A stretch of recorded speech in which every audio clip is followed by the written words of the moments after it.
जिन्नात हमारे आसपास ही मौजूद होते हैं, बस हमें नजर नहीं आते, मगर वो हमें खूब अच्छी तरह देख सकते हैं। मेरा नाम गुजाला शेख है। ये बिल्कुल सच्चा वाक़या है। ये मेरे साथ पेश आया, जो आज मैं आपके रूबरू पेश कर रही हूँ। 2015 का सन था। 12 रबीउल अव्वल का महीना था। रबीउल अव्वल की 12 तारीख थी। सर्दियों की शुरुआत थी। हमारे घर आर पार के 2 दरवाजे हैं, एक रोड की तरफ का गेट, दूसरा गली की तरफ। गली वाला गेट मुसलसल बज रहा था। मैंने करवट बदल कर अपनी अम्मी की तरफ देखा, जो बेखबर सो रही थीं, और बाकी घर वाले भी गहरी नींद में थे। गेट बजाने वाला भी हाथ नहीं रोक रहा था। मुझे गुस्सा आ रहा था, आखिर किसी की आंख क्यों नहीं खुल रही। मुझे हल्का सा बुखार भी था।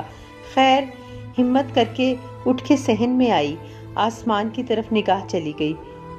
ओह, ये तो फजर का वक्त है। वो फट रही, मलगजा मलगजा सा अंधेरा था। दस्तक देने वाले ने हाथ को हल्का कर लिया था, मगर फिर भी दस्तक जारी थी। मैंने दरवाजा खोला। पड़ोस का बच्चा खड़ा था, सफेद टोपी और सफेद ही चमकता हुआ कुर्ता शलवार पहना हुआ था। गली में नजर दौड़ाई, सूरज की तेज चमकती हुई रोशनी नजर आई। अरे, इतनी जल्दी सूरज निकल आया। मैंने अभी यही सोचा था कि वो बच्चा एकदम भारी और तुंद लहजे में बोला, देख रही हो? मैंने नजर उठा के ऊपर की जानिब देखा। तीसरी मंजिल पर बनी टैंकी भर चुकी थी, जिसमें से तेजी से पानी बह रहा था। मैंने पलटकर जल्दी जल्दी नल खोल के पानी का बहाव हल्का करना शुरू कर दिया। वो बच्चा बड़ी बड़ी आंखों से मुसलसल मुझ पर नजर गाड़े खड़ा था। बस हो गया पानी बंद। तुम लोग मोटर चला के सो जाते हो, चाहे आने जाने वाले तुम्हारी वजह से कितने परेशान हो। तुम्हें इसकी सजा जरूर मिलेगी। मुझे ये सुनकर इतना गुस्सा आया, मैंने पलट के जैसे ही जवाब देने के लिए कदम बढ़ाया, वो बच्चा तेजी से आगे निकल गया। मैंने समझा ये अपने घर की तरफ जाएगा, मगर ये क्या, वो तो छलांगे लगाते हुए जंगल की तरफ भाग रहा था। मैं गली में निकल के खड़ी हो गई और उसको जाता हुआ देखती रही। गली खत्म होने के बाद खेती बाड़ी और जंगलात का सिलसिला शुरू हो जाता है। खैर, मैंने अंदर आके कुंडी लगाई और सोचने लगी, पता नहीं नमाज का वक्त है या खत्म हो गया। मैंने वजू करके आसमान की तरफ उंगली उठाई कलमा पढ़ने के लिए। अरे ये क्या, आसमान पर तो मुकम्मल तारीकी है, सितारे जगमगा रहे थे। मैंने दलान में आके सहन का बल्ब रोशन किया, फिर घड़ी की तरफ देखा। ओह मेरे अल्लाह, रात के 3 बज रहे हैं। मुझ पर कपकपी तारी हो गई। मैं भाग के कमरे में आई, अम्मी की तरफ देखा जो मुकम्मल गहरी नींद में थी। मेरी अम्मी को वैसे नींद बहुत कम आती थी। वो रात में कम, दिन में ज्यादा सोती थी। आज पता नहीं क्यों इतनी मदहोश सो रही थी। मैंने कंबल लपेटा और सो गई। सुबह अम्मी ने नाश्ते के लिए उठाया तो मुझे तेज बुखार था। अम्मी ने नाश्ता करवा के दवा खिला के दोबारा सुला दिया। 2-3 दिन इसी तरह बुखार में गुजर गए। डॉक्टर की दवाएं भी बेसूद साबित हो रही थी। फिर अम्मी ने पढ़ पढ़ कर दम करना शुरू कर दिया। इसके बाद भी बुखार में कमी नहीं आ रही थी। फिर मोहल्ले की औरत ने अम्मी को बताया, आपके सामने घर में जो महबूब अली साहब रहते हैं, इनसे गुजाला को दम करवा लो, बहुत पहुंचे हुए आदमी हैं। अम्मी को तो यकीन ही नहीं आया और ना मेरे साथ गईं। सामने वाला घर था। मैं हिम्मत करके खुद ही चली गई। उनके बहू बेटे पोता पोती सब उन्हें अब्बा जी कहा करते थे। मेरा बचपन भी उन्हीं के घर में गुजरा था, इसलिए बेधड़क उनके पास चली गई। सामने बिठा के उन्होंने बहुत अच्छे तरीके से दम किया और कहा, 3 दिन दम करवाना, अगर तबीयत ठीक नहीं हो तो फिर देखेंगे। उस दिन मैंने अपने आप को बहुत हल्का फुल्का महसूस किया और बुखार भी कम था। रात को मैंने अच्छे तरीके से खाना खाया और सो गई। नींद में ऐसा महसूस हुआ जैसे कोई गली का दरवाजा बजा रहा हो। फिर दरवाजे की दस्तक तेज होती गई। मैं घबरा के उठ बैठी। मैंने अम्मी की तरफ देखा जो बेखबर सो रही थी। मैंने सारे बहन भाइयों को देखा, सब गहरी नींद में थे। मैंने वॉल क्लॉक की तरफ देखा, पूरे 3 बज रहे थे।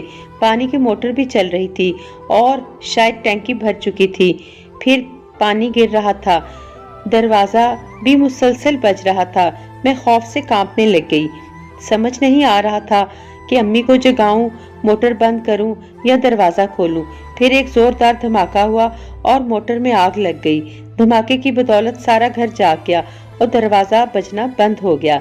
धमाके की बदौलत मेरा दिमाग तारीकियों में डूब गया। जब आंख खुली तो दिन के 12 बज रहे थे।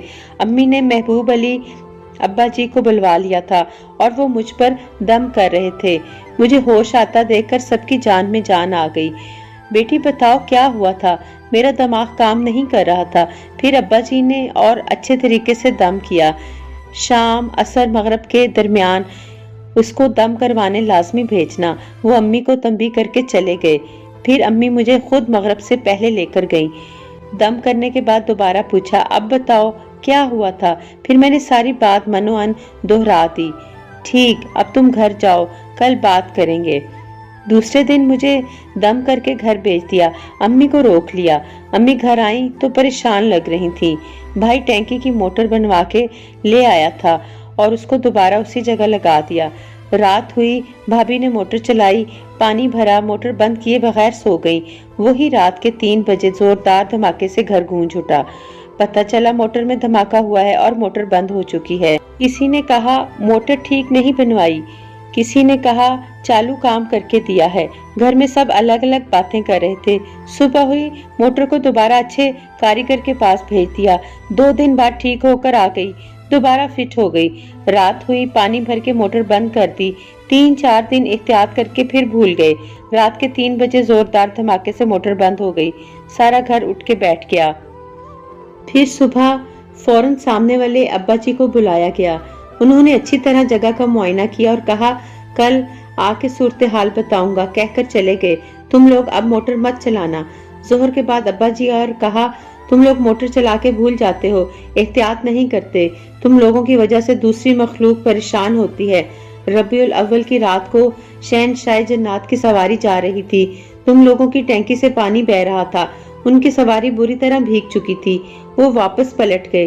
दूसरे दिन रात को फिर भीग गए। तुम लोगों को खबरदार भी किया गया, मगर तुम लोगों ने तवज्जो नहीं दी। अब वो तुम लोगों को सजा दिए बगैर जान नहीं छोड़ेंगे। अब इस मोटर की जगह बदल दो और सब उस जगह खड़े होकर माफी मांगो तो शायद वो लोग जान छोड़ दें। हम सब ने मिलकर माफी मांगी, मोटर की जगह बदल दी।